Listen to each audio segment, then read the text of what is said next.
Oh, that we'll call that a minor miracle. It's not often that local governance, whether it's for the municipal side or the education side, really seeks the input of the public to shape the vision for the future. So, for anyone who is interested in participatory government, this is certainly an opportunity that shouldn't be missed. I always say when you do that, just be sure that you're ready to receive those opinions that you're asking for. Because sometimes it may not be what you want to hear, but it may be something that's very important to the future of the district. I was one of the last patients at Kessler Memorial Hospital right before it closed. And I was in the ER.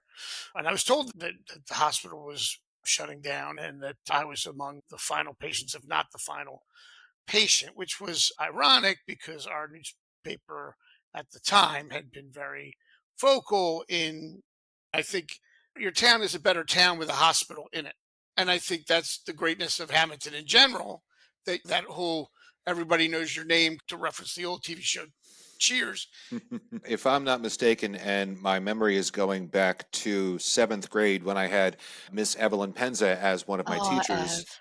I believe the Kirkwood Cohansey Aquifer is the third largest freshwater aquifer on the planet.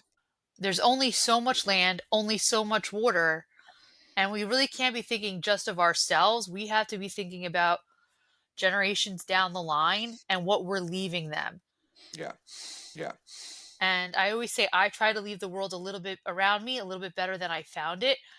The question is, are you willing to make short-term gains that are related to development at the expense of long-term environmental assets? We have 17 trillion gallon aquifer. Water is not easy to come by the way it used to be. It seems like it's ever more an asset than it ever was. Now, look, we live in the real world. So We live in Hammonton. Let's be careful. we We live in do a place things differently adjacent to here. the real world.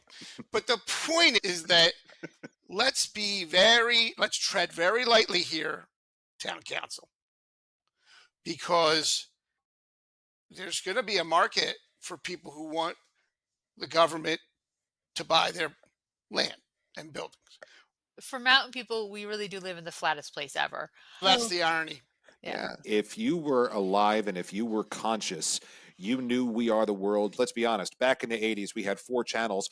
And if Michael Jackson was on, that's the channel that you watched. You watched whatever channel Michael Jackson was on. Check your egos at the door. I know how to get people to buy property here. I'm going to build a massive elephant, and that'll bring the people.